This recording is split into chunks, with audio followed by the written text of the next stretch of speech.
नमस्ते दोस्तों, मैं ललिता तहलान एक बार फिर आप सभी का मेरे YouTube चैनल पर बहुत बहुत स्वागत करती हूँ। योगा ट्यूटोरियल्स की पिछली वीडियो में हमने जाना था उपनिषद के बारे में और आज की इस वीडियो में हम जानेंगे दर्शन के बारे में। उपनिषद और दर्शन इन दोनों ही ग्रंथों का परम उद्देश्य है वास्तविकता को दर्शाना। दर्शन क्या है? इसकी क्या परिभाषा है? दर्शन का अर्थ है दृश्यते अनेन इति दर्शनम, अर्थात जिसके द्वारा देखा जाए। वह विद्या जो सत्य और ज्ञान की खोज कराते हैं उसे हम दर्शन कहते हैं। भारतीय दर्शन दो प्रकार के हैं। पहला आस्तिक दर्शन, ये वे हैं जो वेदों की शिक्षाओं को स्वीकार करते हैं और उनको अपना आदि स्रोत मानते हैं। दूसरा है नास्तिक दर्शन, ये वे हैं जो वेदों की शिक्षाओं को पूर्ण रूप से स्वीकार नहीं करते। और दर्शन में सबसे अधिक प्रसिद्ध है षड दर्शन, यानी कि 6 दर्शन, जो आस्तिक दर्शन के अंतर्गत आते हैं। तीनों दुखों, आध्यात्मिक, आधिदैविक, आधिभौतिक, इन सभी के स्थायी निवारण के लिए षड दर्शन का अध्ययन अत्यंत आवश्यक है। तो आइए जाने वे कौन कौन से षड दर्शन हैं। इनमें सबसे पहला दर्शन है न्याय दर्शन। यह वेदों का पहला उपांग है। इसका सूत्र ग्रंथ है न्याय सूत्र, जिसकी व्याख्या महर्षि वात्स्यायन ने की है, जिसे वात्स्यायन भाष्य कहते हैं। जिन साधनों के द्वारा हमें तत्व ज्ञान की प्राप्ति होती है, उन्हीं साधनों को न्याय की संज्ञा दी गई है, जिस कारण से इसे न्याय दर्शन कहा जाता है। प्रमाणों के आधार पर किसी निर्णय पर पहुंचना ही न्याय है। यह मुख्य रूप से तर्कशास्त्र और ज्ञान मीमांसा है। निश्रेयस यानी मोक्ष की प्राप्ति के लिए 16 तत्वों का ज्ञान आवश्यक माना गया है, जो है प्रमाण। ये 4 प्रकार के हैं: प्रत्यक्ष, अनुमान, उपमान और शब्द। प्रमेय ये 12 प्रकार के हैं: आत्मा, शरीर, इंद्रिया, अर्थ, बुद्धि, मन, प्रवृत्ति, दोष, भेदभाव, फल, दुख और उपवर्ग। इसके अलावा अन्य तत्व हैं संशय, प्रयोजन, दृष्टांत, सिद्धांत, अवयव, तर्क, निर्णय, वाद, जल्प, वितंडता, हेत्वाभास, छल, जाति और निग्रह स्थान। इस दर्शन के अध्ययन करने से साधक को ज्ञात होता है कि भावनाओं को किस प्रकार व्यक्त किया जाए। इस दर्शन में आत्मा, वेद, शरीर, इंद्रियों, कर्मफल, पूर्व जन्म इत्यादि का विस्तृत विश्लेषण प्रस्तुत किया गया है। दूसरा दर्शन है वैशेषिक दर्शन। यह वेदों का दूसरा उपांग है। इस दर्शन का मुख्य ग्रंथ है वैशेषिक सूत्र, जो कि महर्षि कर्णाद द्वारा लिखा गया है और टिप्पणी आचार्य प्रशस्तपाद द्वारा की गई है, जिसे प्रशस्तपाद भाष्य कहते हैं। वैशेषिक सूत्र पर स्वामी ब्रह्म मुनि द्वारा की गई टिप्पणी वेदों के अनुसार प्रामाणिक मानी जाती है। वैशेषिक का अर्थ होता है विभिन्न तत्वों के बीच अंतर करने के लिए आवश्यक ज्ञान।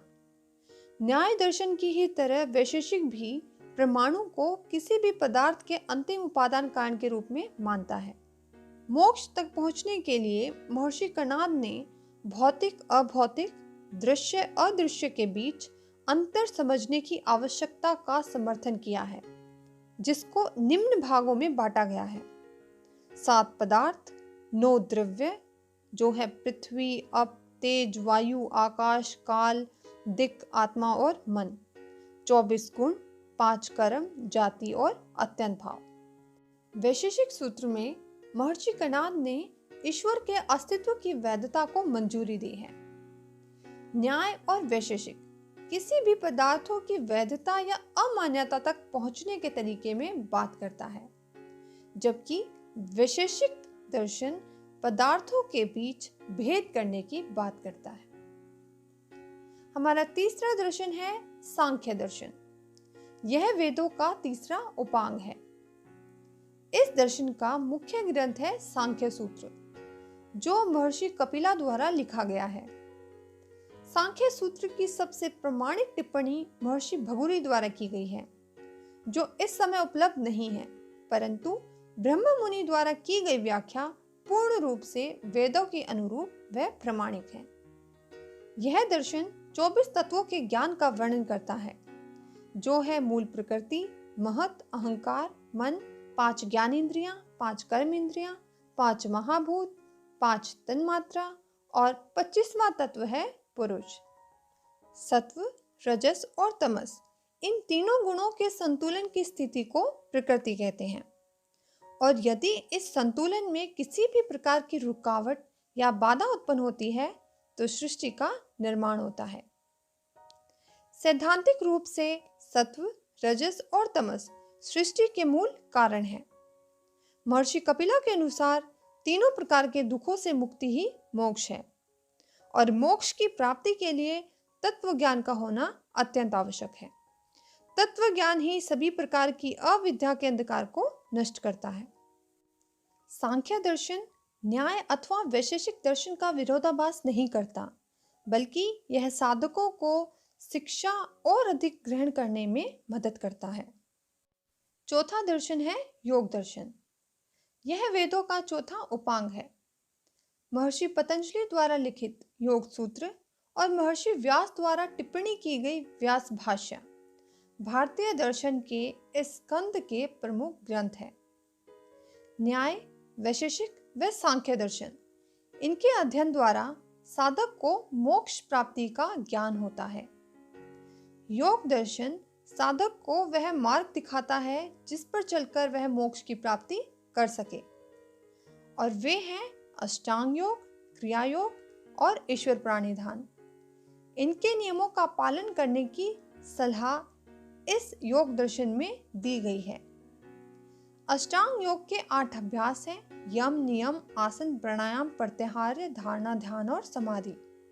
और क्रिया योग के 3 अभ्यास हैं: तप, स्वाध्याय और ईश्वर प्राणिधान। इस दर्शन में ध्येय पदार्थ के साक्षात्कार को प्राप्त करने के तरीकों का वर्णन किया गया है। न्याय, वैशेषिक व मीमांसा दर्शन के पदार्थों का श्रवण व मनन करने से साधक अनुमानिक ज्ञान व निश्चय प्राप्त करता है। उसके बाद योग साधना के माध्यम से साधक साक्षात्कार प्राप्त करता है। 5वां दर्शन है मीमांसा दर्शन। यह वेदों का 5वां उपांग है।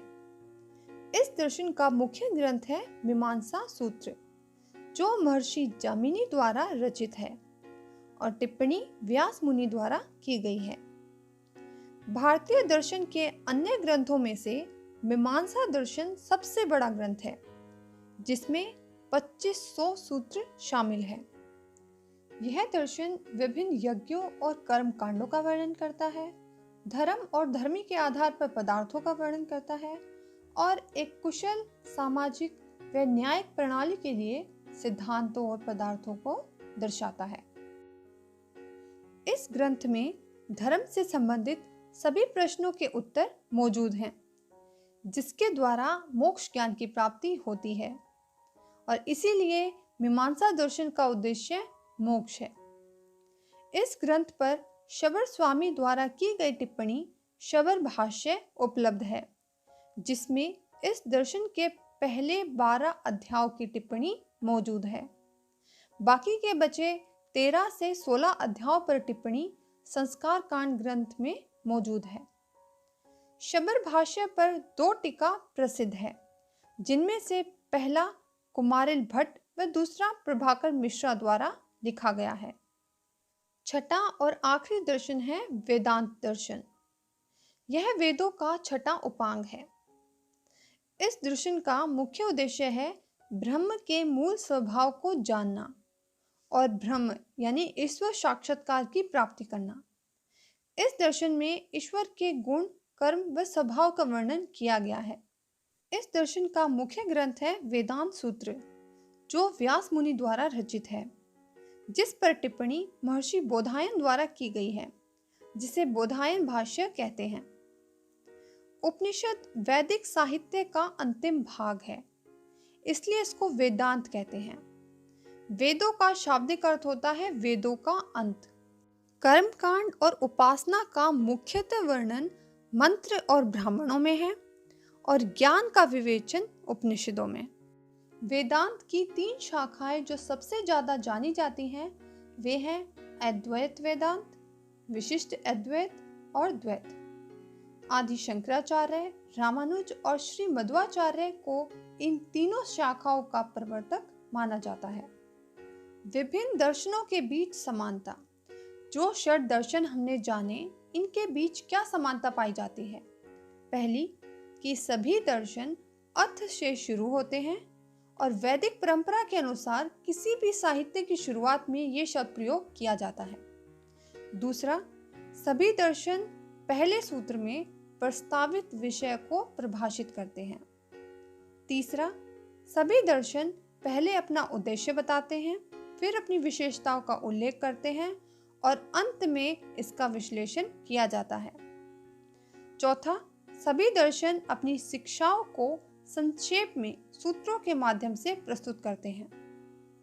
पांचवा, सभी दर्शन मुख्य विषय व संबंधित विषयों का वर्णन करते हैं। सभी दर्शन वेदों को प्रमाण के रूप में स्वीकार करते हैं। सातवां, कई विद्वानों ने 6 दर्शनों को 2 भागों में विभाजित किया है, जो है सांख्य योग और वैशेषिक न्याय और वेदांत मीमांसा। असल में सभी दर्शन एक दूसरे के पूरक हैं। आइए अब हम जाने भारतीय दर्शन का सारांश। वो क्या है?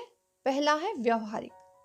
भारतीय दर्शन का मूल लक्ष्य है दुखों के मूल कारण व अज्ञान से मानव को मुक्ति दिलाना और उसे मोक्ष प्राप्त कराना। दूसरा, आशावादी। केवल तत्व ज्ञान के द्वारा ही मनुष्य दुखों के बंधनों से मुक्त होकर मोक्ष की प्राप्ति कर सकता है और यह ज्ञान हमें दर्शनों से प्राप्त होता है। तीसरा, नैतिक मूल्यों में विश्वास। भारतीय दर्शन के अनुसार व्यक्ति द्वारा सभी प्रकार के कार्यों के परिणाम होते हैं। कर्मों का फल कभी भी नष्ट नहीं होता, वह अदृश्य है। चौथा, कर्मों का सिद्धांत। इस जीवन में हमारी वर्तमान स्थिति हमारे पिछले जन्मों के कार्यों का परिणाम है और इस सिद्धांत को ध्यान में रखते हुए व्यक्ति अपने कार्यों से बहुत सतर्क हो जाता है और एक व्यापक दृष्टि विकसित करता है। पांचवा है मोक्ष का मार्ग।